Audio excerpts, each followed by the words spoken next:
I have never made a video like this before. Usually when I make these kinds of chatting videos, they're always just tangents from past streams that I then cut down and upload here.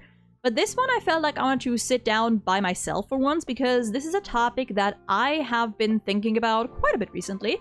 And literally last night I sat there in my bedroom and I was like, you know what? Fuck it.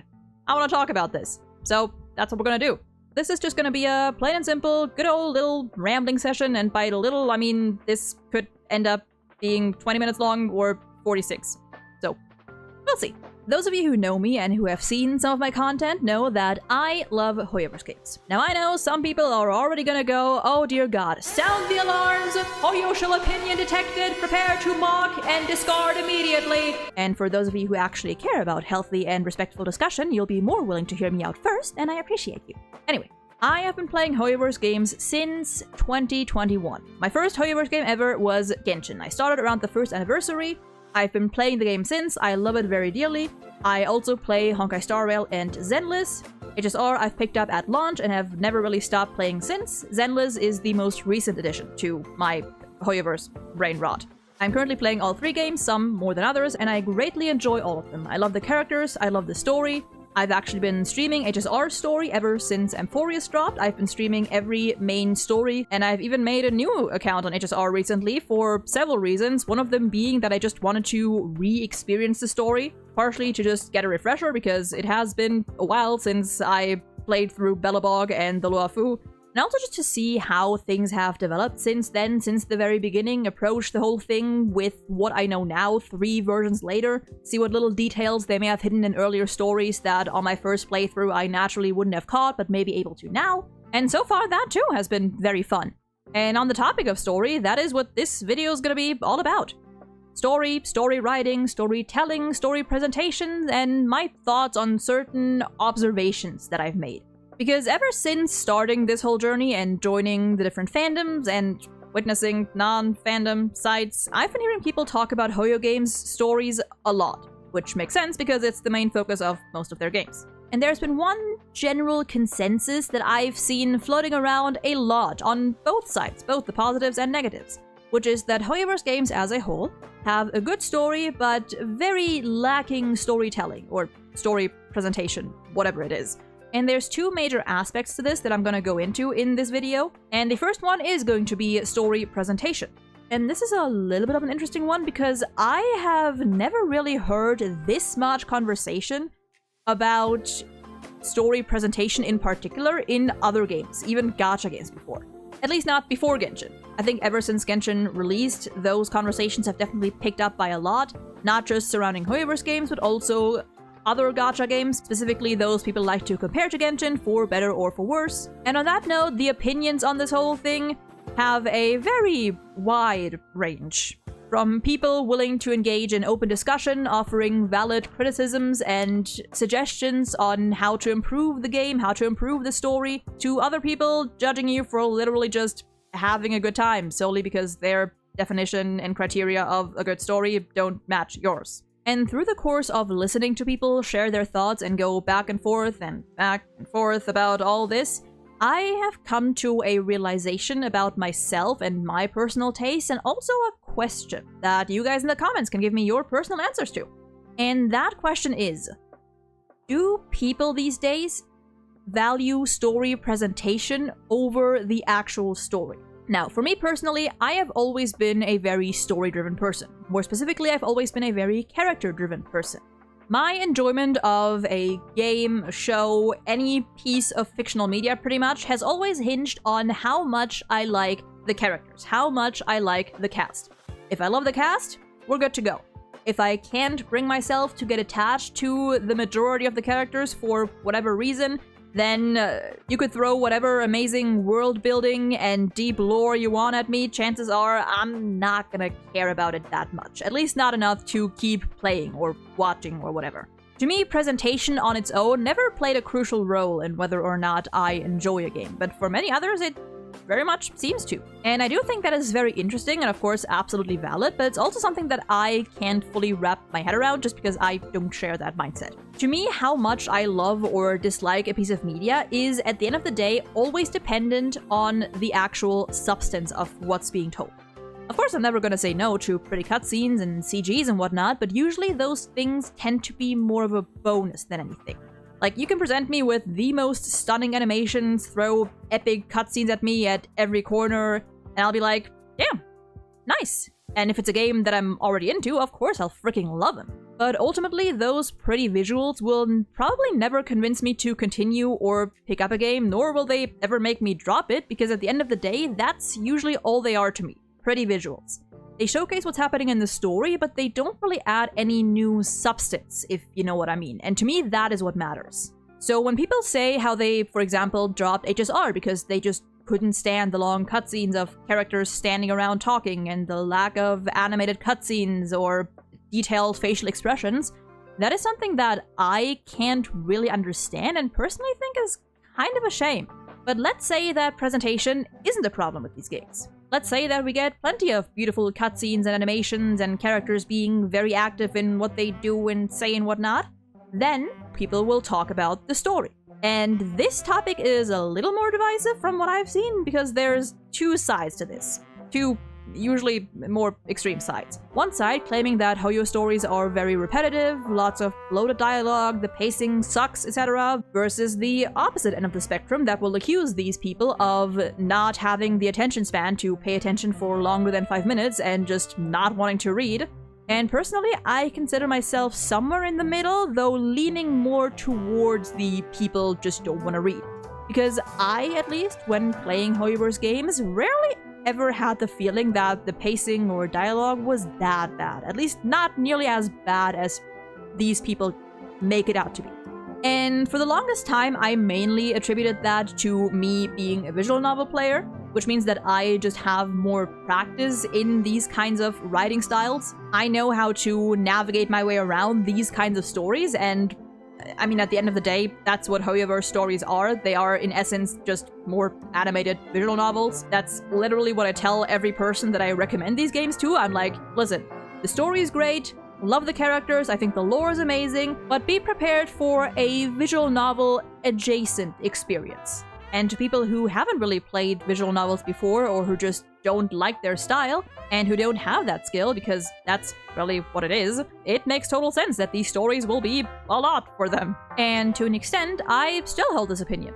And again, I totally understand if the visual novel style of Hoyoverse games just isn't people's cup of tea. That's totally fair. But pretty recently, I also discovered something else that kind of changed my perspective of this whole issue a little. And that is that my definition of unnecessary content and bloated dialogue might be a little different than that of many others. And the story that actually made me realize that is the HSR and Fate collab story. Now, I'm not gonna give my full opinion on that quest because I've already made a whole video about that if you wanna check that out, or I guess don't. And of course, I don't want to spoil anyone. And on that note, regarding any examples that I give throughout the rest of this video, I'm gonna do my best to keep them as spoiler-free as possible. No explicit spoilers at the very least, and I'll try to keep the minor ones to a minimum. But just to quickly recap what I thought of the Fate quest, I personally, unlike apparently many others, thought it was good. Not amazing, not a masterpiece, but I didn't think it was bad. I didn't think it was mid either. I enjoyed it. I did have my criticisms with it, but overall, I thought it was nice. I thought it was lovely. And I remember when I gave my initial review of this quest, I had one person in chat tell me that one problem that they and other people had with the quest itself, with the story itself, was that the pacing was pretty bad and that there was too much fluff. And that is when I realized that my definition and the one that many others seem to share of this so-called fluff seemed to differ a little bit. When people talk about like bloated dialogue and filler and pacing problems, usually from what I've observed, they're mainly referring to anything that doesn't drive the overall plot forward. If it doesn't progress the story, it's unnecessary. The Fate collab did have quite a few moments where things seemed like they weren't really moving forward too much, and to those people, those moments were considered fluff.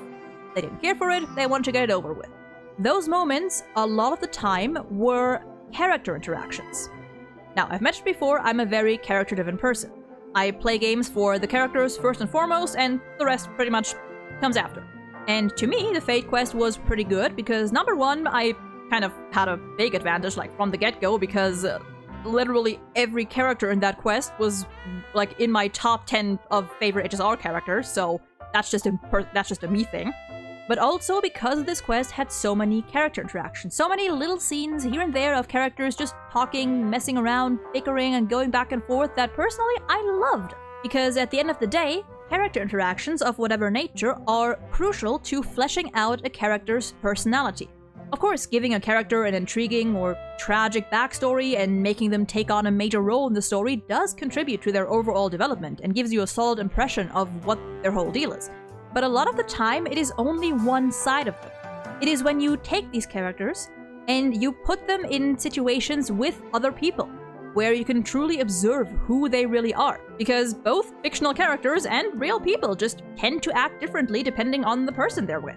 And this doesn't just count for special occasions, you know, like heartfelt and deep conversations where characters will lay their hearts bare to each other one way or another. I know people value those. I know people enjoy these kinds of interactions because, you know, they have more weight to them. They're more emotional, dramatic, there's more tension going on. I know people love those, and so do I. But it's also these, what many would consider completely trivial, everyday situations that you normally wouldn't think twice about, that can tell you so much more about a character. To give another few examples that, again, I'm gonna do my best to keep as spoiler-free as possible. And yes, these are all HSR because that's my current brain rot, so leave me alone.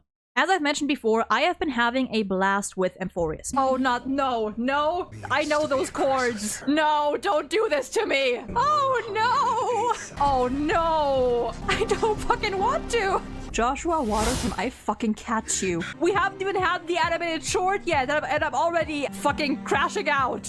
Mainly because it is so character-focused. Pretty much every main quest we get is basically 1 to 2 companion missions, plus main story all in one patch, and I have been loving that. But as much as I love the cast as a whole now, there are of course characters that I like more and characters that I like a bit less, and characters that took a bit to grow on me. One example is Castoris. Now, I like Castoris as a character. I think she's lovely. But back when we first got to Amphorius and we met Castoris for the first time, my initial impressions of her were that she was kind of like a, you know, a more a more reserved person, very distant, kind of, I don't want to say bland, but I think you get what I mean. And I have never really been a big fan of these characters, at least not when it comes to female characters. 3.2, which half of it is focused around Castoris and her past and development and fate, we get to learn a lot about her. And for many people, that patch, if they didn't like Cass already, that one really made them appreciate her character a lot more. But what if I told you that Castoris' story in 3.2 actually barely made an impact on my impression of her by then? What if I told you that what actually improved my opinion of her quite a bit wasn't 3.2 at all, but a single throwaway scene that we got way back in 3.0. When we first get to Akuma, we at one point get a chance to take a look around the city, and there's a scene where you're feeding Dromas with Castoris. Now, the scene itself is nothing really special. You feed the Dromas, you have a little chat with Cass, you take a picture, and nothing really plot relevant happens. But me personally, I thoroughly enjoyed that scene, because I thought it was so cute and it showed me a different side of Castoris that I hadn't seen before. Her calling the Dromas children, her little giggle when watching us feed one, at least in the English dub, her excitement when we show her our camera and ask her to take a picture for us. That whole scene was what made me go, oh, wait a moment. There's actually more to her. She's not just this cold and distant person. She's actually very sweet and more chipper than I expected and just kind of silly. And we get to see more of these tiny moments later on that kind of solidified this impression of her, because that was a side of her that I liked much more. And even if it's characters who already have an established dynamic from the get-go, like Final and Mighty, their relationship is put on display pretty much from the very beginning, and however you want to interpret it, it is undeniable that these two share a special bond that they do with no one else. And even then, there's many small moments that tell us more about the nature of this dynamic that can be easy to miss if you're kind of just skimming over them. And of course, talking about Finon, he is just a general prime example of how much interactions contribute to shaping the character as a whole. Of course, his story on its own is already great, and his development is, in my opinion, amazing. But it's through his relationships with the other Chrysos heirs that we get to see so many sides of him that we probably never would have otherwise. And this is what I mean when I talk about the way people view so-called fluff or filler content. On the one hand, they of course mean things like excessive recaps and wordy explanations, which are absolutely fucking valid and things worth pointing out. But on the other, it's also these seemingly insignificant moments that can add so much to a character's personality just through these little glimpses that I often see people overlook and brush aside. And listen, maybe all of this is just a me thing. Maybe the reason I consider all of this to be so important is because I'm a psychology major and I've always been interested in trying to figure out how people work in real life as well, why they do the things they do and say the things they say, so maybe it's just a me thing. But I think learning to appreciate these little things can be so fun. And personally, it's what has enriched my experience with these games so much more. But yeah, that's kind of it. That's kind of all I wanted to talk about. I just thought it'd be nice to sit down and yap about this for a little bit. If you have any thoughts at all on anything in this tangent of mine that I just randomly decided to go on, then let me know in the comments. I always love hearing what other people think about these things. I love engaging in, fun little respectful discussions. So if you agree or disagree or have anything to add or ask or whatever, then comment. And that's it.